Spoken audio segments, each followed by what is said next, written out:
नमस्कार छात्रों, जरा प्यार से बोलना सीख लीजिए। इस गजल के बारे में हम जानकारी हासिल करेंगे। इसके लेखक है रमेश दत्त शर्मा।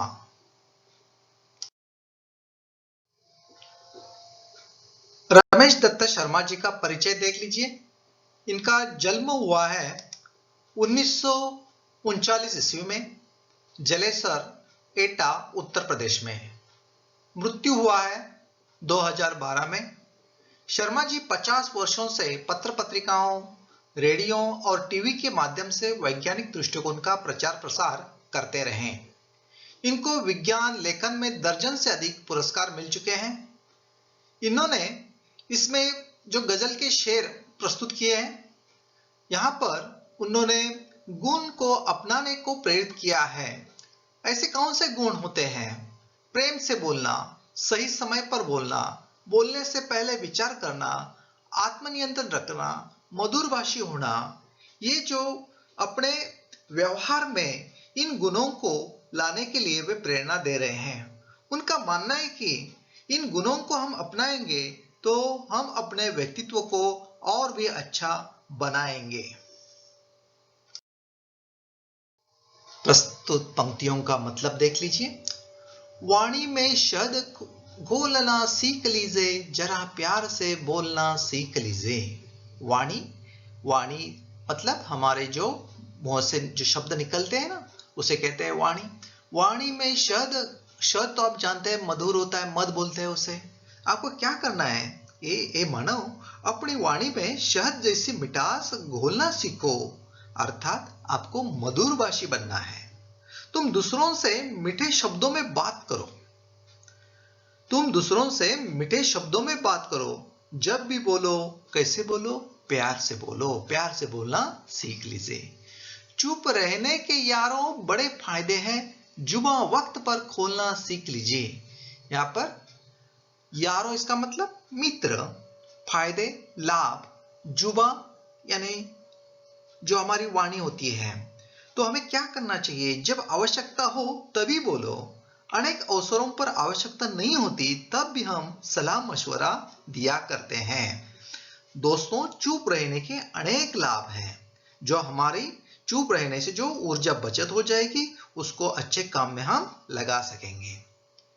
कुछ कहने से पहले जरा सोचिए, ख्यालों को खुद तौलना सीख लीजिए। यहाँ पर ख्याल इसका मतलब विचार। कुछ कहने से पहले जरा सोचिए। आपको क्या करना चाहिए?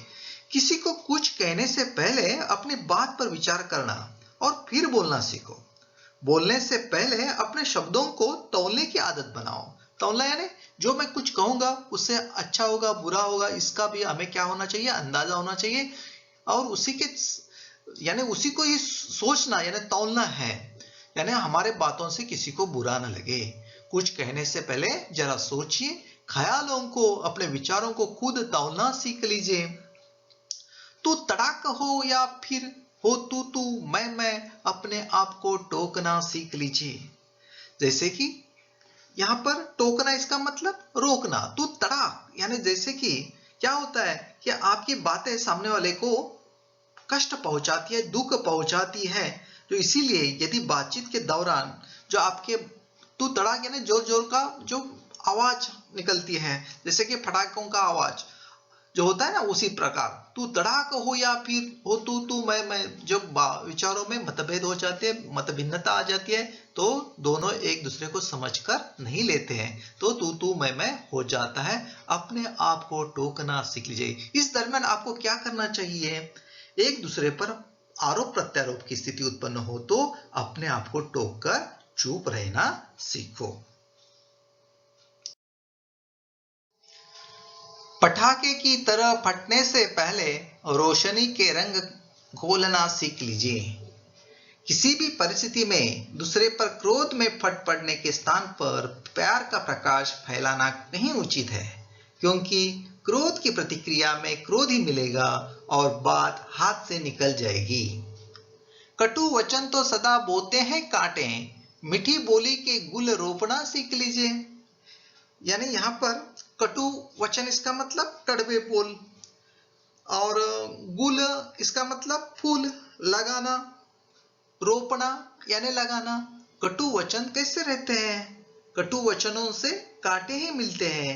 कटु वचन ऐसे बीज है जिनके फलस्वरूप कांटों रूपी फसल ही मिलती है। अतः कटु वचनों का त्याग करके मीठी बोली रूपी फूल के पौधों को लगाओ। बात बेबात कोई चुभने लगे तो बदल कर उसे मोड़ना सीख लीजिए। यानी बात बेबात, बेबात इसका मतलब बिना बात, यानी कोई बात, यदि बात करते करते कोई ऐसा प्रसंग आ जाए, किसी की बात आपको या आपकी बात दूसरों को चुभने लगे, तो बात को प्यार से मोड़ पर लाना सीखो, ताकि वातावरण में जो कटुता पैदा हो जाए वो नहीं हो जाएगी, कटुता दूर हो जाए। यानी बात बेबात कोई चुभने लगे तो बदल कर उसे मोड़ना सीख लीजिए। जब बात बिगड़ जाती है, तब कटुता आ जाती है, तो हमें क्या करना चाहिए? उस समय हमें उसको प्यार के मोड़ पर उसे लाना चाहिए, ताकि वातावरण की कटुता दूर हो जाए। ये किसने कहा ओट सीख करके बैठो, जरूरत पे मुंह खोलना सीख लीजिए। साथ ही इस बात का भी आपको ध्यान रखना चाहिए कि हमें अनुचित बात पर ओट सीखकर यानी चुप भी नहीं बैठना चाहिए। जरूरत पे मुंह खोलना सीख लीजिए। यानी कहीं कोई किसी प्रकार का अन्याय कर रहा हो या अत्याचार हो रहा हो, तो उस समय चुप रह जाना भी अन्याय ही होगा। हमें ऐसी परिस्थिति में डटकर जोरदार शब्दों में उसका विरोध करना चाहिए। यहाँ पर मुंह खोलना इसका मतलब अपनी बात कहना। धन्यवाद।